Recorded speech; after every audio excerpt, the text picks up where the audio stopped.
सासंग जी शब्द के माध्यम से महापुरुषों ने समझाया कि बिन गाहक गुण बेचिए तो गुण लाख तो गुण शोधे जाए, और जो गुण का गाहक मिले तो गुण लाख बिकाए। सासंग जी जैसा कि आज हम देख रहे हैं कि जो अच्छाई है उसे ग्रहण करने में लोगों की समझदारी कम होती है, और अक्सर देखा जाता है कि बुराई को और ज्यादा ध्यान देते हैं। पर महापुरुषों ने कहा भी है कि साधु ऐसा चाहिए। कैसा? सज्जनता वो है कि जो अच्छाई को ग्रहण करता है। साधु ऐसा चाहिए जैसा सूप सुभाए और सार सार को गही रहे थोथा दे उड़ाए। सासंग जी हमारा आपका कर्तव्य क्या होता है, वो महापुरुषों की वाणी बताती है कि हम अच्छाई को ग्रहण करें और बुराई की ओर कतई ध्यान न दें, क्योंकि जिससे हमारा आपका संसार का कल्याण होना है। तो सासंग जी कहते हैं सतगुरु श्री कृष्ण भगवान जी से कि हे अर्जुन, ज्ञान को पहले अच्छी तरह अपने हृदय में बैठाओ। ज्ञान क्या है? इस ब्रह्म की जानकारी हो जाना। ब्रह्म कौन है?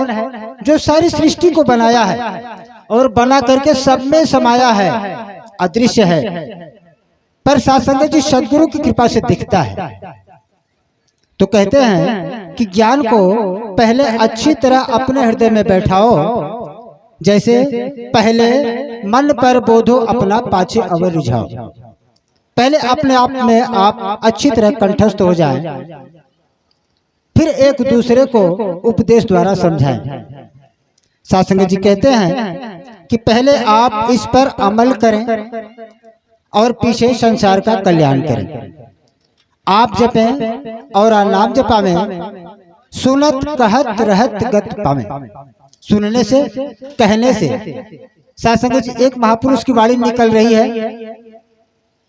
उसको हम सुन रहे हैं और फिर हम समझ करके उसी को दोहरा रहे हैं। सुनत कहत रहत गत पावें।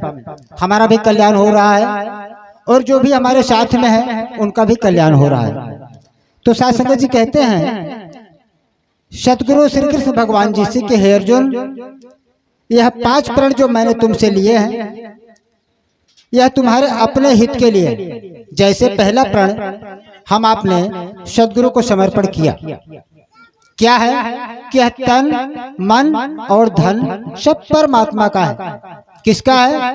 परमात्मा का। हमारा अपना कुछ नहीं है, और हम जब इसको अपना मान लेते हैं तो हमें कष्ट होता है, शारीरिक कष्ट, मानसिक कष्ट, आर्थिक कष्ट। तो इसीलिए सदगुरु पहले ही तन मन और धन अपने आप में समेट लेते हैं, और जो नहीं देता वो कष्ट में बना रहता है। सासंग जी कहते हैं कि मैं तुमको समझा आया हूँ कि मेरे जीव रूपी प्रकृति 9 चीजों से बनी हुई है। किससे? 9 चीजों से, जैसे हवा, पानी, अग्नि, आकाश, पृथ्वी, चंद्रमा, सूरज, तारे, और नवा क्या है? 4 खानियों में बटा हुआ है, जैसे अंडज, जेरज, श्वेतज, उद्भज। सासंग जी इन 4 खानियों में जीव हैं। ये सृष्टि में जितने जीव हैं इन 4 खानियों में हैं, और कहते हैं कि यह जो है मेरी परा प्रकृति है, और जीव के बगैर जड़ रूपी प्रकृति को अपरा कहते हैं। ये जो वृक्ष वैशंतर आप देख रहे हैं यह क्या है? अपरा। और कहते हैं कि हे अर्जुन, तमाम यह जो माया का स्वरूप बना हुआ है इन प्रकृतियों से ही बनता है। ये जो 9 चीजें अभी आपके समक्ष आया, ये 9 चीजों से ये सारी प्रकृति बनी हुई है, पर बनाने वाला ये परमात्मा ब्रह्म है। सासंग जी और कहते हैं कि यह सब जन्म मरण के अंदर है। कौन? जो आपको इन 2 नेत्रों से दिख रहे हैं वो कैसे हैं? जन्म मरण के अंदर हैं। जिसका जन्म हुआ है मृत्यु जरूरी है। सासंग जी और कहते हैं कि हे अर्जुन, इन माया के रूपों की हमने पूजा नहीं करनी है। क्या कहते हैं? माया क्या है? जो प्रकृति है, इनकी पूजा हमें नहीं करनी है, इनसे हित नहीं करना है, क्योंकि यह चीज बिनसनहार है। जैसे हम बिनसनहार हैं, हमारा जन्म हुआ है, मृत्यु होना है, वैसे जितनी प्रकृति है, जितनी सृष्टि आप देख रहे हैं ये सब बिनसनहार हैं। सत्संग जी।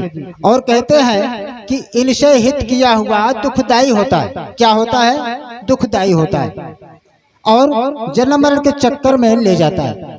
अगर हम इनकी पूजा करेंगे तो जैसे आपकी गुरुवाणी कहती है कि जो जैसे जिसका उपासक होता है उसी के योनि में चला जाता है, और जो ब्रह्म का उपासक होता है वो ब्रह्मलोक में जाता है, वो मुक्त हो जाता है। सत्संग जी कहते हैं कि 9 चीजों के गुण आपको अच्छी तरह समझाया और आपने बहुत अच्छी तरह समझा।